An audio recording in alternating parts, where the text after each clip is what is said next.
में हमारे साथ मौजूद गोविंद सिंह जी, आज किस तरह का दौरा, कहाँ का दौरा है, क्या मामले के आयोजन? देखिए, हम लोग कोटा जा रहे हैं। कोटा में जो किसानों की फसल बर्बाद हो गई है, मकान ढह गए हैं, लोगों की मौतें हो रही है, भ्रष्टाचार व्याप्त है, नगर निकाय में, नगर निगम के अंदर लोगों के काम नहीं हो रहे हैं, वहाँ पर इतनी अव्यवस्थाएं हैं और प्रशासनिक भ्रष्टाचार इस कदर फैल गया है कि लोग त्राईमाम कर रहे हैं। तो कोटा जो शहर है और ग्रामीण दोनों अध्यक्षों ने एक कार्यक्रम रखा है जनता के लिए, किसान के लिए, नौजवानों के लिए, सबकी जो पीड़ाएं हैं उनको प्रशासन तक, सरकार तक पहुंचाने के लिए।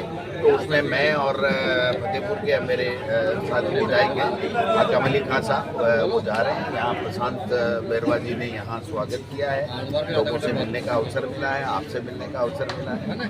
सर, क्षेत्र में अतिवृष्टि को लेकर क्या कहेंगे? डीवाई क्षेत्र में भी काफी नुकसान किसानों का हुआ है, कई मकानों और घरों में पानी घुस गया है। मैं समझता हूँ कि तकरीबन राजस्थान में 2-4 जिलों को छोड़ दे तो कोई बात नहीं, बाकी सब जगह अतिवृष्टि से बाढ़ आ गई, लोगों के मकान गिर गए, किसानों की फसलें बर्बाद हो गई। लेकिन इस सरकार के कान पे जूं तक नहीं रह गई है। और आपदा मंत्री एक दिन हेलीकॉप्टर में घूम करके चले गए और मुख्यमंत्री जी ने आज तक कभी भी इस बात का संज्ञान नहीं लिया कि ये किसान परेशान है, किस कदर लोग गरीब जो है वो उनकी छत उजड़ गई है, किसान की खेती उजड़ गई है। लेकिन इनको कोई फर्क नहीं पड़ता।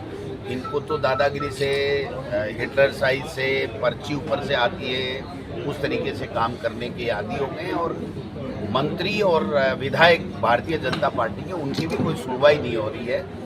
मैं समझता हूँ कि मुख्यमंत्री जो पर्ची से बने हैं, तो पर्ची आने पे ही कोई अपने विवेक का इस्तेमाल नहीं करते हैं, बल्कि पर्ची आने पे ही काम करते हैं। तो ये दुर्भाग्य हमारा प्रदेश का कि इतनी विकट परिस्थितियों में भी सरकार नाम की कोई चीज़ दिख नहीं रही है, लोगों को कोई मदद मिल नहीं पा रही है। आज जो हमारी कांग्रेस की सरकार थी, उस वक्त जो 25 लाख तक का जो बीमा था, इलाज फ्री होता था, इंग्लिश मीडियम स्कूलें गरीब का बेटा पढ़ता था, सड़कें अच्छी बनी थी, बिजली अच्छी आ रही थी, बिजली फ्री मिल रही थी, सारी चीज़ें जो हुई थी उसके अब आज मकान पे दब के हमारे बच्चे, गरीबों के बच्चे सरकारी स्कूलों में मर रहे हैं। इनके कोई फ़र्क नहीं पड़ रहा है। 1 रुपये की अतिरिक्त सहायता इन्होंने नहीं दी है। नए मुख्यमंत्री झालावाड़ में गए हैं, हाई कोर्ट ने ये कहा है कि सरकार स्कूलों के भवन ठीक नहीं कर सकती तो तिरपाल तान करके बच्चों को पढ़ाया जाए। इससे बड़ी शर्मनाक टिप्पणी हाईकोर्ट क्या कर सकता है एक सरकार के लिए? ये इनके सरकार के में बैठे हुए लोगों के डूब मरने वाली बात है कि हम लोग बच्चों को पढ़ा नहीं सकते, किसान को मुआवजा दे नहीं सकते, तो फिर किस काम की है ये सरकार? सर देखिए, जिस तरह से नेपाल में क्राइसिस चल रहा है, उसको लेकर के अभी तक कोई मतलब राजस्थान सरकार की तरफ से कोई नंबर जारी नहीं किया गया। वहाँ फंसे हुए राजस्थान के लिए क्या व्यवस्था सरकार कर रही है? मेरे ट्वीट करने के बाद में जब वहाँ हमारे श्रद्धालु गए हुए थे, हिंदुस्तान के लोग वो फंस गए थे, तो उनकी जान माल की रक्षा के लिए जब मैंने ट्वीट किया, उसके 2 घंटे बाद में तो मुख्यमंत्री ट्वीट कर रहा है।